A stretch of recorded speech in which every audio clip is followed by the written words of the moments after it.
Misri de müvafık değil, Ürdün de müvafık değil, birçok ülke müvafık, Endonezya da Pakistan da müvafık değil. Ama niye İran savaşır? Yani müvafık olmamağın da bir yolu var. Öz zərfiyyətən baxmalısan, şəraitən baxmalısan, millətən baxmalısan, iqtisadiyyatən baxmalısan. Ama bu savaş Cumhur İslamının bir savaşıdır. Cumhur İslamının yanlış siyasetlerinin bir neticesinde ortaya çıkan bir savaştı. Ve bu bizim milletimizin bir savaşı değil. Azerbaycan Türklerinin, Güney Azerbaycan'ın, İran'ın tamamındaki Türklerin bir savaşı değil.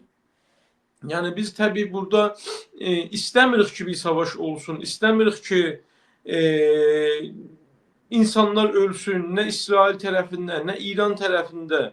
Ama bu bizim bir tercihimiz değil. Bu Cumhur İslam'ın bir tercihiydi. Ki bilakare bizi, milletimizi bu dərdisərə, bu baş ağrıya ve bu ağır həzinələrə mütəhəmmil edib. Ve biz burada görürük ki, əslində İsrailin çok ciddi bir hərbi üstünlüğü de burada ortaya çıkıbdı. Yani son 3 günde dediğim kimi, bəli, İran müşəhləri atır İsrail'e. %90'ını isabət eləmir, %10'u isabət edir. Onlar da elə bu fəlləyi qeyri-nizami, sivil hədəflərə dəyir və sivil insanları öldürür. Ama İsrail demək olar ki, İranın tamamen hava müdafiə sistemlerini beyindən aparıb, İranın hava məkanını, hava hərmini öz kontroluna geçirdi, fərmandehləri öldürür. Yani demək olar ki, İranı hərbi cəhətdən hardasa açmaz vəziyyətə qoyub.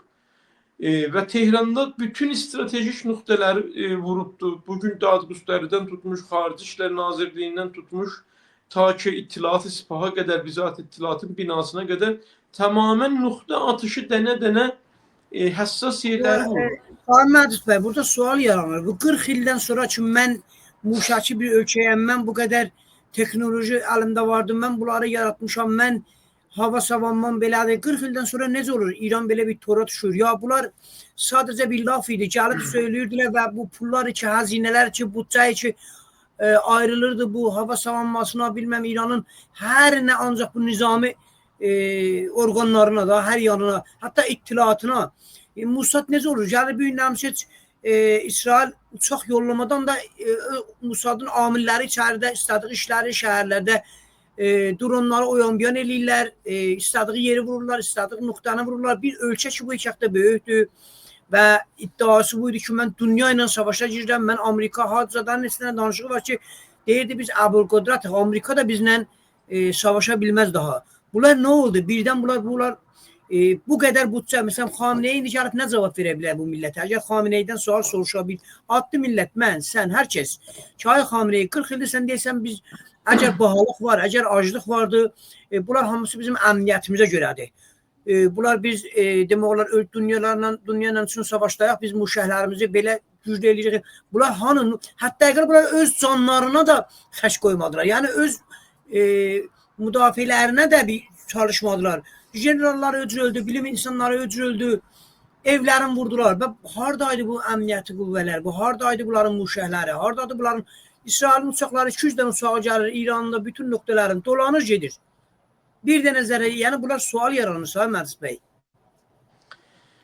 Araz Bey, Cumhur İslam'ın son 40 ildə, 45 ildə gördüğümüz bütün sahələrdə, ekonomiden tutmuş, siyasetten tutmuş, iqtisadiyyatdan tutmuş, kültürden tutmuş, ta ki xarici siyasetine kadar danıştığı sözlerin %5'i düz olsa %95'i bluf ve təvəhhümdür. Yani bunlar iqtisadiyyatda da elə məsələ bu cürdür. İranın iqtisadiyyatı gör nə vəziyyətdədir. Danışanda deyirlər biz qollahaya pişrəfti fəth elədik. Hərbi sənayedə qollahaya pişrəfti fəth elədik. Dünyaya nümunəyik. İran dünyanın azadtərin, demokratiklərin ölkəsidir. Biz dünyaya azadlıq dərsi veririk. Əsən hər zaviyədən baxırsan, bunların danışdıqları sözlərin %5'i ya düzdür ya düz deyil. %95'i bluf, təvəhhüm, yalan və belə boş sözlərdir. Və biz elə əskəri, hərbi gücdə də vaqəən gördük ki, bunların dedikləri boş və təvəhhüm imiş.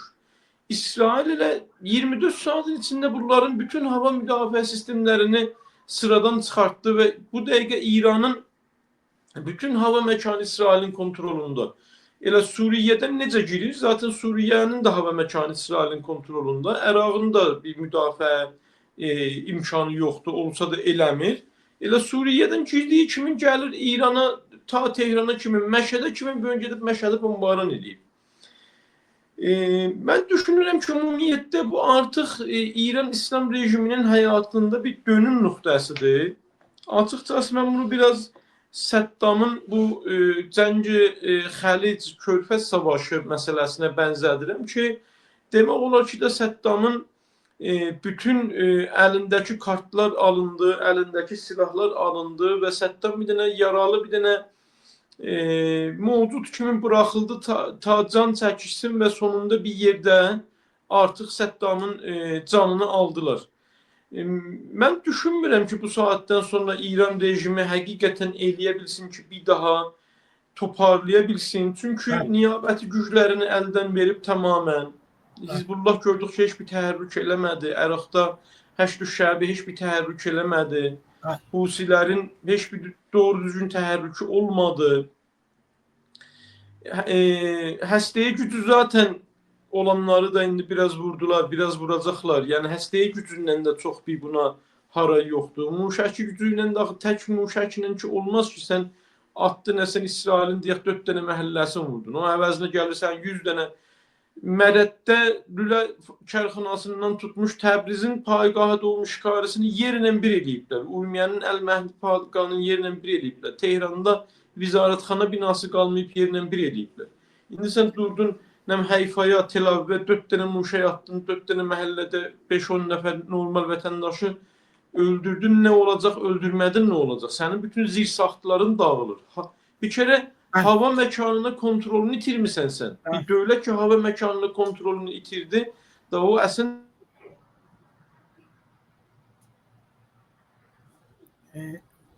Mənsubə səsiz gəlirdi.